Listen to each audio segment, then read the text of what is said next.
अनंत विस्तार से लेकर पृथ्वी की सीमित परिधि तक हर चीज अपने केंद्र की ओर आकर्षित होती है।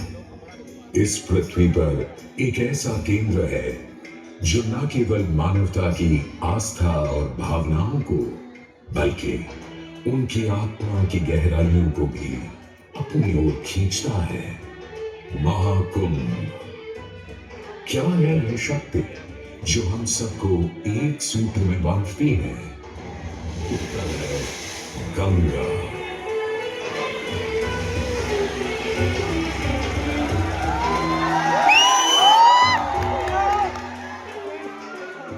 किंतु गंगा क्यों?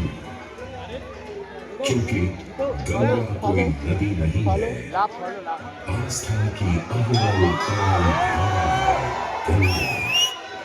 विश्वासों की वाहिनी, संस्कृतियों की सरिता है गंगा। और इस स्थान पर, इस प्रयागों के राज में श्वेतरंगा गंगा का संगम होता है अपनी दो बहनों श्यामल वर्ण यमुना और अदृश्य सरस्वती से।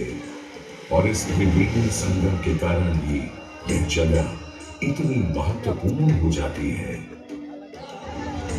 गंगा के उद्गम के बारे में जो पौराणिक कथा प्रचलित है वो बड़ी ही रोचक और मनमोहक है। तो आइए क्यों न आज हम आपको गंगा अवतरण की कहानी सुनाएं, दिखाएं।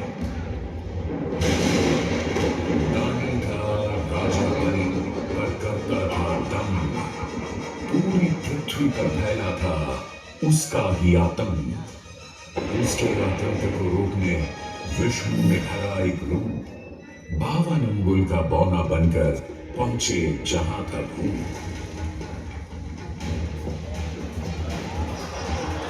सारे दरबारी बौने ब्राह्मण पर हंसे, पर बाली ने जब उसे दान मांगने को कहा तो उसने कुटिया बनाने को केवल 3 पग भूमि मांगी। पर जब बौने ब्राह्मण ने भूमि नापनी शुरू की तो जैसे भूचाल लिया गया। वामन ने पहले पग में पूरी धरती नाप ली और अगले कदम से स्वर्ग। ब्रह्मा जी ने भगवान विष्णु के चरण होकर उस जल को अपने कमंडल में भर लिया। और अब वामन अवतार ने अपना तीसरा पग बलि के सिर पर रख उसे पाताल लोक भेज मुक्ति दे दी।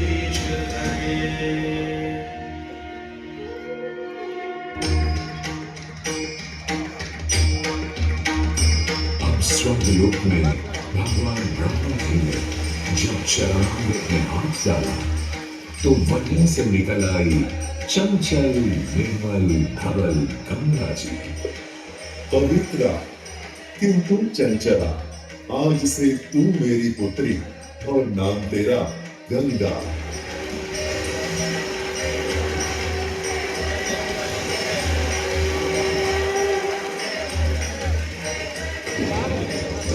उधर कुछ समय बाद सतयुग में इक्ष्वाकु कुल के सूर्यवंशी राजा सगर ने सारे संसार को जीतने के लिए एक अश्वमेध यज्ञ का संकल्प किया। सुने सुने सुने, सब सुने, यह चिन्हित पूजित धवल अश्व जहां भी जाएगा वो भूमि राजा सगर की मानी जाएगी। यदि किसी ने इस अश्व को रोका या पकड़ा तो उसे सगर के 60,000 एक पुत्रों और उनकी लक्षाधिक सेना का सामना करना पड़ेगा। सुने सुने सुने। सगर का शुभ अजय अपराजय बढ़ता जा रहा था और स्वर्ण रूप में बढ़ती जा रही थी देवेंद्र इंद्र की दुविधा। डरकर वो अश्व को रोकने की युक्ति लगाने लगे।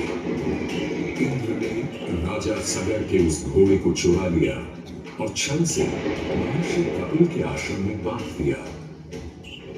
घोड़े को खोजते हुए राजा सगर के 60,000 पुत्र महर्षि कपिल के आश्रम में पहुंचे। वहां घोड़े को बंधा हुआ देख क्रोधित पुत्रों ने कपिल मुनि को घोड़ा चोर समझा और उन्हें अपशब्द कहने लगे। वाचाल कुमारों, यदि कपिल ऋषि ने खोली आंख तो तपस की युगाग्नि से जलकर तुम सब हो जाओगे राख।